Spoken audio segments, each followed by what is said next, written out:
Hello again, whiskey friends. Welcome back to the Whiskey Riffs Lounge. I'm Kelsey. It's good to have you guys back. Make sure you hit like and subscribe and help us grow the channel for the rest of the year. Appreciate all the support that you guys have shown us. Today we're doing something of my favorites for sure. Ready to talk turkey because this is about to happen. Russell's Reserve 13, the new batch. I can't tell, to be honest with you, if it's 4 or 5 because they haven't released which batches are 4 or 5, but I know it's one of the newer ones that doesn't have the same code as the others. So without further ado, let's get this thing started and let's get into this. I'm excited.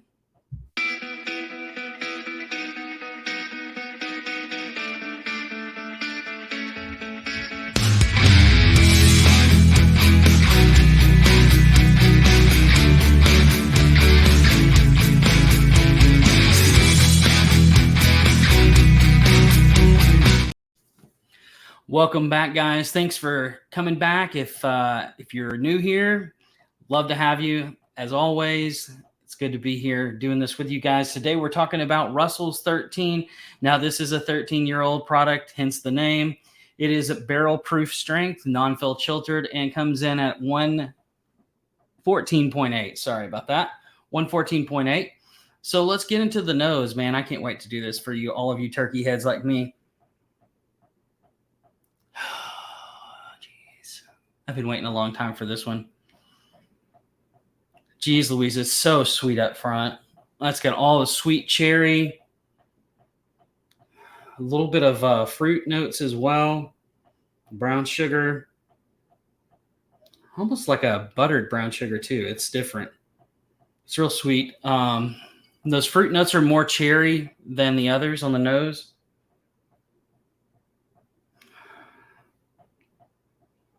So if you guys haven't tried this yet, this particular batch versus the others, I'm going to get into a little bit of a comparison later, but I can tell you right off the nose, this one is pretty in line with the others.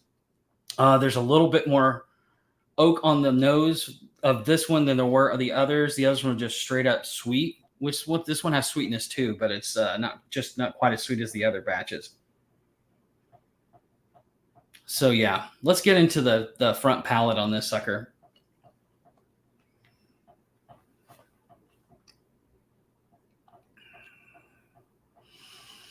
Oh man, if you guys don't know, I'm a turkey head. Oh my gosh, this is good. You get all of the sweet cherry notes up front, a little bit of citrus notes, not a whole lot, but just enough to know that it's turkey. And then also all of that sweet brown sugar and fruit up front. Not so much on the oak on the front of the palate, but it's definitely there. Going back to the nose, you get a little bit more of the oak even after tasting it on the nose. The sweetness has subsided, and a nose, and it gets more of that oak. This one has way more oak on the profile than batch 2 or 3 did. And now I've had both. I own a little bit of batch 2 left. I own a bottle of 3 and then this one. And by far, this one has been the most oaky on the nose and palate so far. Let's get into the mid palate.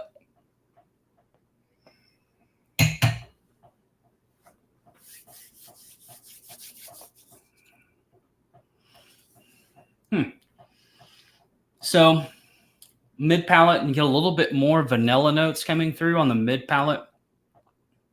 Still get a lot of the cherry, a little bit more oak, mid palate, but it stays right down the middle of your tongue. It doesn't kind of spread out at all. It's a little bit thinner than batch 2 and 3 that I remember off of memory. I did compare these last week when I cracked this. But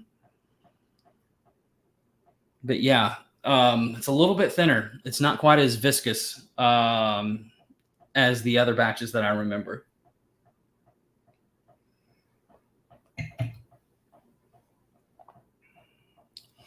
Okay, on the back of the palate, finishing to middle to back of the palate, you're getting a little bit more of the rye spice coming through.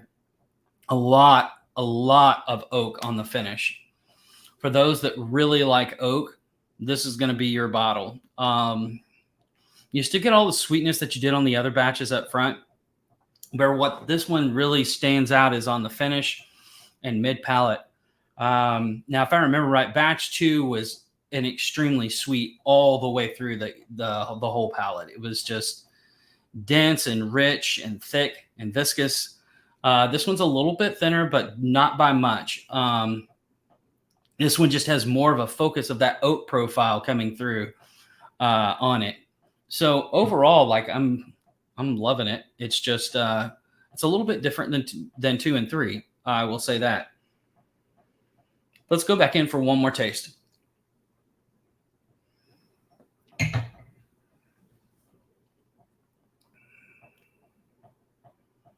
Yeah.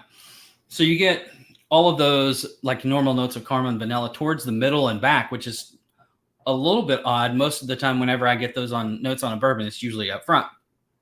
So these kind of shine through in the mid palate, and then mid palate to the back is where this thing I think really like expands out. You get all of those rich flavors that you're getting up front all the way through the back. Let's break the score down a little bit, and then we'll talk more about comparisons of this whiskey versus the others. So now when I say batch 4 or 5, it is because the scan codes, I don't know if you guys know this or have seen these, but it's right here on the bottom. It's LLLE 101100. So if you guys know if this is batch 4 or 5, let me know. But I haven't seen anywhere or done any type of research to figure out if they've released what code is batch 4 or what code is batch 5. So if you find that, put it in the comments below so that I know and so the other people will know as well. So let's get into the breakdown. Flavor score on this thing was pretty high for me. Had lots to offer up front and mid palate. And like right now, I'm still tasting the finish. This is a super long finish. Experience score 86. Now the value score is where I kind of turned this down a little bit because the price went up to $150 on these things. The first batch that I bought was $70. So I know it's not quite as expensive as the retail would be on it, but man, it's still really, really high for me on the value versus what you're getting. Did I still pay $150? Absolutely. Would I buy it again? Yes, 100%. But what I will say is that I think I preferred batch 2 and 3 over batch 4.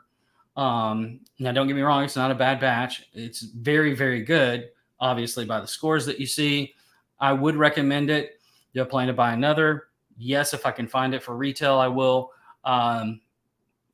So overall, this one has really been a surprise a little bit, just due to the fact of the quality difference of versus price has gone down a little bit because it went so much.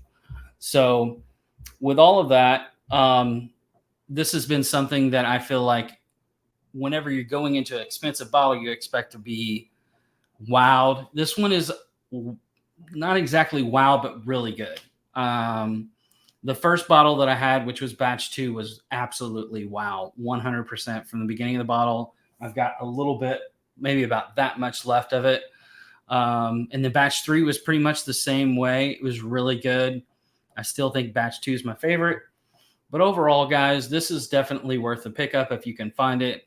Do I think it's secondary pickup worth? No. I don't think that's worth $300. I would much rather go buy a Dusty Turkey if I'm going to pay $300+ for something that's older, that's a little bit more complex. We opened a Russell's 10 versus this, like a new Russell's, not a Russell's 10, but a Russell's single barrel pick. And everybody at the table that tasted them side by side actually picked the Tyrone Q pick that I had versus this. So that just tells you, man, Russell's putting out some great stuff. They have these LEs that they're putting out that are good stuff. They also have some of these barrel picks, store picks, man, they can be freaking hitters. Have a K batch that's wonderful. So if you guys are seeing these Russell's picks, I don't see a lot of them at all. I have to have friends get them for me. Pick them up because I'm telling you, you can chase this and you can pay $300. That's your business. Do what you want. but some of those Russell Reserve picks are as good or better than these Russell 13s. So just keep that in mind. Thank you guys so much for joining me today. And thank you guys for always supporting us. Make sure you come see us on Wednesday Night Live. And then also leave the comments down below what you guys are seeing these for as well, if their prices are crazy. But also, if you're getting to taste this thing, tell me what you like, what you don't like. If you agree with what I said, you don't agree, tell me your opinion about it. We want to hear from you guys. And if you have anything that you want to see on the channel, make sure you leave it down below in the comments as far as matchups, head-to-heads, things like that. So thank you guys for supporting us. Cheers. And we'll see you right here in the Whiskey Riff Lounge next time. Jeff, just be friends with me. But you have these whiskey friends, and you say hello again. Oh, Jeffrey, you should just be friends with me. But you have these whiskey friends, and you say hello again. Oh, Jeffrey, you should just be friends with me. But you have these whiskey friends,